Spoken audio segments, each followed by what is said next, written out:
Spot live ഇനി പരിശോധിക്കുന്നത് മറ്റൊരു വിഷയമാണ്. ഗുണ്ടാ കൊട്ടേഷൻ സംഘത്തിൽപ്പെട്ടവർ കൊലക്കത്തിക്കിരകളായി കൊല ചെയ്യപ്പെടുന്ന സംഭവങ്ങൾ പലപ്പോഴും നമ്മൾ കേൾക്കാറുള്ളതാണ്. അതിൽ ഗുണ്ടാ കുടിപ്പകയും വ്യക്തിപരമായ പല വിരോധങ്ങളും കാരണമാകാം. അതാണ് തിരുവനന്തപുരം ഭീമാപ്പള്ളി സ്വദേശി ഷിബിലിക്കും സംഭവിച്ചത്. നിരവധി ക്രിമിനൽ കേസുകളിൽ പ്രതിയായ ഷിബിലിയെ കൊലപ്പെടുത്തിയത് സുഹൃത്തുക്കൾ ചേർന്നാണ്. സുഹൃത്തുക്കൾ തമ്മിലുണ്ടായ തർക്കം കൊലപാതകത്തിലേക്ക് നയിക്കുകയായിരുന്നു. കൊല്ലപ്പെട്ട യുവാവിൻ്റെ ശരീരത്തിൽ അടിയും ചവിട്ടുമേറ്റതിൻ്റെ പാടുകളുണ്ട്. ആന്തരിക അവയവങ്ങൾക്കുണ്ടായ ക്ഷതമാണ് മരണകാരണമെന്ന് പോസ്റ്റ്മോർട്ടം റിപ്പോർട്ടിൽ പറയുന്നു. സംഭവത്തിൽ 2 പ്രതികളെ തിരിച്ചറിഞ്ഞതായി പോലീസ് വ്യക്തമാക്കി. വി വിനോദ് ചേരുന്നു വിശദാംശങ്ങളുമായി. വിനോദ്, ഒരു ചെറിയ ഇടവേളയ്ക്ക് ശേഷം അടിക്കടി തിരുവനന്തപുരം നഗരത്തിലും പരിസര പ്രദേശങ്ങളിലുമായി ഗുണ്ടാ കുടിപ്പകയുടെ ഭാഗമായിട്ടുള്ള കൊലപാതകങ്ങൾ അരങ്ങേറുന്നുണ്ട്. അതിൻ്റെ ഒടുവിലത്തെ ഇരയാണ് ഭീമാപ്പള്ളി സ്വദേശി ഷിബിലി. ഈ ഷിബിലിയെ കൊലപ്പെടുത്താനുള്ള കാരണം എന്താണ്? അതായത് സുഹൃത്തുക്കൾ ചേർന്ന് മർദ്ദിച്ച് കൊലപ്പെടുത്തിയെന്ന് പോലീസ് പറയുന്നുണ്ട്. മറ്റേതെങ്കിലും വ്യക്തിപരമായിട്ടുള്ള വിരോധമാണോ അതോ ഗുണ്ടാ കുടിപ്പകയാണോ ഈ കൊലപാതകത്തിൽ കലാശിക്കാനുള്ള കാരണം?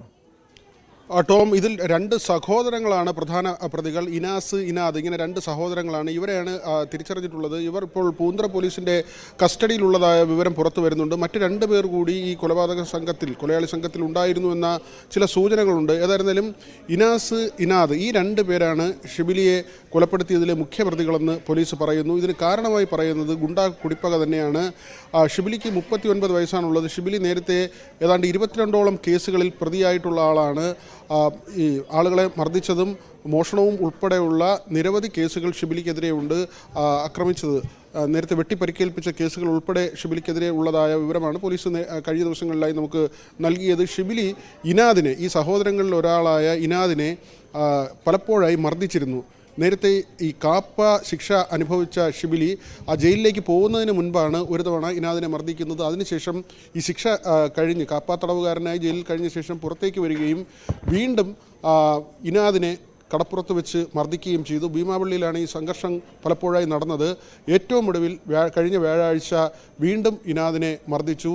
ഇത് ചോദിക്കാനാണ് ഈ സഹോദരങ്ങൾ. അവരും നിരവധി കേസുകളിൽ പ്രതികളാണ്. കേസുകളുണ്ട് എന്ന വിവരം തന്നെയാണ് പോലീസ് നൽകുന്നത്. പക്ഷേ ഷിബിലിയുടെ അത്രയും വലിയ കുറ്റവാളികളല്ല, ചെറിയ ചെറിയ കേസുകളിൽ ഉൾപ്പെട്ടിട്ടുള്ള ആളുകൾ എന്ന കാര്യമാണ് പോലീസ് നൽകുന്നത്. ഇനാസും ഇനാദും നേരത്തെ തന്നെ ആളുകളെ ആക്രമിച്ചതും അങ്ങനെയുള്ള കേസുകൾ ഇവർക്ക് മേലും ഉണ്ടായിരുന്നു. ഈ ഗുണ്ടാ സംഘങ്ങൾ അല്ലെങ്കിൽ പല സംഘങ്ങളിലായി നേരത്തെ പ്രവർത്തിച്ചിരുന്ന ഇവർ പലപ്പോഴും ഏറ്റുമുട്ടുകയും ഈ ഷിബിലി ഒരു അറിയപ്പെടുന്ന കുപ്രസിദ്ധ ഗുണ്ടയായി തന്നെ ആ പ്രദേശത്ത് വളർന്നു വരികയും ഇവരെ മർദ്ദിക്കുകയും ചെയ്യുന്നത് പതിവായിരുന്നു. ഇതിൻ്റെ പ്രതികാരം എന്നോണമാണ് കൊലപാതകം ആസൂത്രണം ചെയ്തത്. 4 പേരായാണ് ഷിബിലിയെ കാത്തുനിന്നതെന്നാണ് മനസ്സിലാക്കുന്നത്. പിന്നീട് ഇവർ മർദ്ദിക്കുകയായിരുന്നു. ഷിബിലിയെ മർദ്ദിക്കുകയും ശരീരത്തിൽ 3 മുറിവുകളാണുള്ളത്. പക്ഷേ ഇത് ഏതെങ്കിലും ആയുധം ഉപയോഗിച്ചുള്ള പരിക്കേൽപ്പിക്കലായിരുന്നു എന്ന കാര്യത്തിൽ വ്യക്തതയില്ല. കൂടുതൽ പരിശോധനകൾ നടക്കേണ്ടതുണ്ട്. ഫോറൻസിക് പരിശോധനാ ഫലം ഉൾപ്പെടെ ഇനി വരേണ്ടതുണ്ട്. മർദ്ദനത്തിൽ മരിച്ചു എന്ന കാര്യമാണ് പോലീസ് പറയുന്നത്. അതായത് തൊഴിച്ചും ഇടിച്ചും കൊലപ്പെടുത്തി എന്ന് തന്നെയാണ്. തുടർച്ചയായ മർദ്ദനത്തിലാണ് ഷിബിലിയുടെ മരണം സംഭവിച്ചതെന്ന് കരുതുന്നു. അതേസമയം ഈ മുറിവുകൾ 3 മുറിവുകളുണ്ട്. എങ്ങനെയാണ് ഈ മുറിവുകൾ ഉണ്ടായതെന്ന കാര്യം പരിശോധിക്കുകയാണ്. ടോം പറഞ്ഞതുപോലെ ഒരിടവേളയ്ക്ക് ശേഷം തലസ്ഥാന നഗരത്തിൽ വീണ്ടും ഗുണ്ടാ വിളയാട്ടം സജീവമാവുകയാണ്. ഗുണ്ടകളെ അമർച്ച ചെയ്യാൻ പോലീസിന് കാര്യമായ നടപടികൾ എടുക്കാൻ കഴിയുന്നില്ല. അല്ലെങ്കിൽ ഉന്നത ഉദ്യോഗസ്ഥർ ഈ ഓപ്പറേഷൻ ആഗ് പോലുള്ള കാര്യങ്ങൾ നേരത്തെ പറയുകയും ഒരു തവണ, അതായത് ടോം തന്നെ നമുക്ക് അറിയാം, നമ്മുടെ ചാനലിൽ നമ്മൾ ഈ ഔറംഗസീബുമായി നടത്തിയ അഭിമുഖം, അതിനുശേഷം തുടർച്ചയായി വന്ന വാർത്തകൾ, ഇതിനുശേഷം കൊച്ചിയിലും തിരുവനന്തപുരത്തും വലിയ തോതിൽ ഓപ്പറേഷൻ ആഗിൻ്റെ നടപടികളുണ്ടായി. സംസ്ഥാന വ്യാപകമായി തന്നെ ഗുണ്ടകളെ അമർച്ച ചെയ്യുന്നതിനും കാപ്പ ചുമത്തുന്നതിനും നാട് കടത്തുന്നത് അടക്കമുള്ള നടപടികളുമായി പോലീസ് മുന്നോട്ട് പോയി. പക്ഷേ ആ നടപടികളെല്ലാം മന്ദഗതിയിലാകുന്നു എന്നതിൻ്റെ ഏറ്റവും വലിയ തെളിവായി മാറുകയാണ് തിരുവനന്തപുരം സിറ്റി പോലീസിൻ്റെ ഭാഗത്തു നിന്ന് ഗുരുതര വീഴ്ച ഉണ്ടാകുന്നതായ ആരോപണമാണ് ഉയർന്നു വരുന്നത്. കാരണം ഒരാഴ്ച മുൻപാണ് പൗടിക്കോണത്ത് മറ്റൊരു വെട്ടുകത്തി ജോയി എന്ന വിനോദ്. കാരണം തലസ്ഥാന നഗരമാണ്, പോലീസ് ആസ്ഥാനത്തിൻ്റെ അടക്കം മൂക്കിൻ തുമ്പത്താണ് ഇതുപോലുള്ള പല സംഭവങ്ങളും, അക്രമ പരമ്പരകളും കൊലപാതക പരമ്പരയും ഒക്കെ നടക്കുന്നത്. നേരത്തെ കൊച്ചിയായിരുന്നു ഒരു ക്രൈം സ്പോട്ടെങ്കിൽ ഇപ്പോൾ അത് തിരുവനന്തപുരം ഈ ക്രൈം സ്പോട്ടായി മാറുന്നു.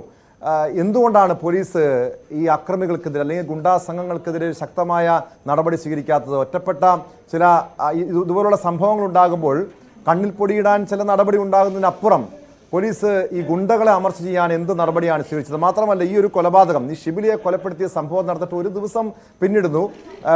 പ്രതികളെ തിരിച്ചറിഞ്ഞെങ്കിലും അവരെ കസ്റ്റഡിയിലെടുത്തു എന്നൊക്കെ ചില സൂചനകൾ ഉണ്ടെങ്കിൽ പോലും ഈ പൂർണ്ണമായും എല്ലാ പ്രതികളെയും കണ്ടെത്താൻ പോലീസിന് കഴിഞ്ഞിട്ടുണ്ടോ വിനോദ്? രണ്ട് പ്രതികളും കസ്റ്റഡിയിലുണ്ട് എന്ന വിവരമാണ് നമുക്ക് ലഭിക്കുന്നത്.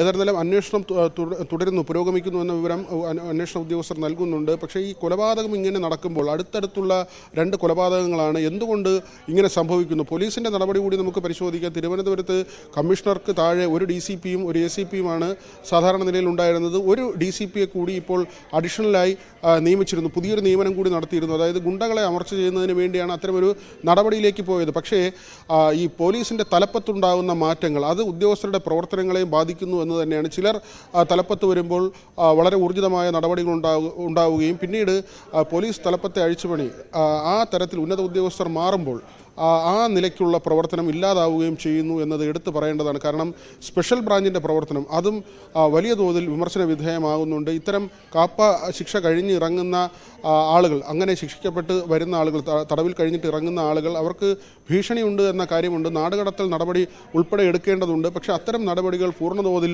നടപ്പാകുന്നില്ല. സ്പെഷ്യൽ ബ്രാഞ്ച് വിവരങ്ങൾ ശേഖരിക്കുന്നതിൽ വീഴ്ചയുണ്ടാകുന്നു എന്ന വിമർശനം ഒരു വശത്ത് ഉയർന്നു വരുന്നുണ്ട്. വെട്ടുകത്ത് ജോയിയുടെ കാര്യത്തിലാണെങ്കിൽ നേരത്തെ തന്നെ ഈ കേസുകളിൽ പ്രതിയാണ്, എതിർ സംഘം ആക്രമിക്കുമെന്ന് ഉറപ്പുള്ള കാര്യമാണ്.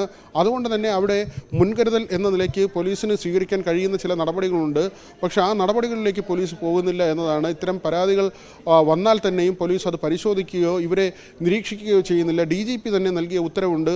ഇത്തരത്തിൽ ക്രിമിനൽ സംഘങ്ങളിൽപ്പെട്ടവർ, അവർ ജയിൽ ശിക്ഷ കഴിഞ്ഞിറങ്ങുമ്പോൾ പുറത്തുള്ളവർ, ഇവരെല്ലാം തന്നെ കൃത്യമായി നിരീക്ഷിക്കാനുള്ള സംവിധാനം പോലീസിനുണ്ടാകണം.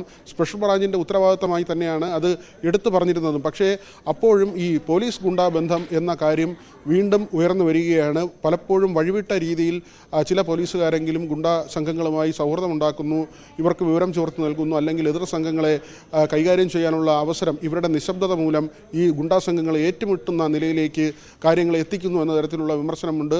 നമുക്കറിയാം ഈ ഗുണ്ടാ ബന്ധത്തിൻ്റെ പേരിൽ പോലീസുകാരെ സർവീസിൽ നിന്ന് പിരിച്ചുവിടുന്ന അടക്കമുള്ള നടപടികൾ സർക്കാർ സ്വീകരിച്ചിരുന്നതാണ്. ഏതായിരുന്നാലും തിരുവനന്തപുരത്ത് ഒരു അശാന്തിയുടെ അന്തരീക്ഷം തന്നെയാണ്. നമുക്കത് പറയാതിരിക്കാൻ തരമില്ല. ഇപ്പോൾ 2 കൊലപാതകം റിപ്പോർട്ട് ചെയ്യുമ്പോൾ പോലും പലപ്പോഴായി ഗുണ്ടാ സംഘങ്ങളുടെ പ്രവർത്തനം സജീവമാകുന്നു എന്ന ഒരു സാഹചര്യമുണ്ട്. ബോംബ് നിർമ്മാണത്തിന് അടുത്തിടെയാണ് ഒരു ചെറുപ്പക്കാരൻ്റെ 2 കൈ തകർന്നു പോയത്. ആ തരത്തിൽ ഗുണ്ടാ സംഘങ്ങൾ തലപൊക്കുന്നു, അല്ലെങ്കിൽ അവർ വീണ്ടും സജീവമാകുന്നു. കൃത്യമായ ഇടപെടൽ പോലീസിൻ്റെ ഭാഗത്തു നിന്ന് ഉണ്ടാകേണ്ടതുണ്ട്. ടോം, സാധാരണ വിനോദ്, ഇതുപോലുള്ളൊരു കൊലപാതകം ഉണ്ടായാൽ അതിനൊരു തിരിച്ചടി ഉണ്ടാകാറുണ്ട്. കാരണം ഈ ഗുണ്ടാ കുടിപ്പകയുടെ ഭാഗമായിട്ടുള്ള അടിയും തിരിച്ചടിയും ഇത് തലസ്ഥാനത്താണ് ഏറ്റവും കൂടുതൽ സജീവമായിട്ട് ഇപ്പോൾ നടക്കുന്നത്. ഈ ഷിബിലിയുടെ കൊലപാതകത്തിന് ശേഷം പോലീസ് ഉണർന്ന് പ്രവർത്തിക്കുന്നുണ്ടോ? കാരണം ഈ ഷിബിലിയുടെ സംഘാതത്തിൽപ്പെട്ടവർ മറുചേരിയിലുള്ള ആളുകളെ ആക്രമിക്കാനുള്ള സാധ്യത കൂടി പോലീസ് മുൻകൂട്ടി കാണുന്നുണ്ടോ? അതിനെതിരെ എന്ത് നടപടിയാണ് സ്വീകരിച്ചിരിക്കുന്നത് വിനോദ്? ഇതിൽ പ്രധാനമായി ഈ 2 കൊലപാതകങ്ങളും നമ്മൾ പരിശോധിക്കുമ്പോൾ ഗുണ്ടാ കുടിപ്പകയാണ്. പൂർവ്വവൈരാഗ്യം വെച്ച് കൊലപാതകത്തിലേക്ക് കാര്യങ്ങൾ പോകുന്നു എന്നത് തന്നെയാണ്. അവിടെ ഈ പോലീസിൻ്റെ നിഷ്ക്രിയത്വം എന്നത് തന്നെയാണ് വിമർശനമായി വരുന്നത്. സ്വാഭാവികമായും ഇത്തരം ആളുകളെ നിരീക്ഷിക്കുകയും ഇവരെ കാപ്പ കഴിഞ്ഞാൽ പോലും നാടുകടത്തൽ പോലുള്ള നടപടികളുണ്ട്, അത് പൂർണ്ണമായും നടത്തണം. ഇവർ തുടർച്ചയായി ഏറ്റുമുട്ടുന്നു, വീണ്ടും സംഘടനത്തിൽ ഏർപ്പെട്ടു എന്ന വിവരം അറിഞ്ഞിട്ട് പോലും കൃത്യമായ നടപടികൾ ഉണ്ടാകുന്നില്ല. അത് കൊലപാതകത്തിലേക്ക് ഏറ്റവും ഒടുവിൽ എത്തുന്നു എന്നത് തന്നെയാണ്. ഇതിൻ്റെ തുടർ ആക്രമണങ്ങളും കൊലപാതകങ്ങളും ആ നിലയ്ക്ക് വൈരാഗ്യം വളരുകയും ഗുണ്ടാ സംഘങ്ങളെ ഏറ്റുമുട്ടുകയും ചെയ്യുന്ന സാഹചര്യം.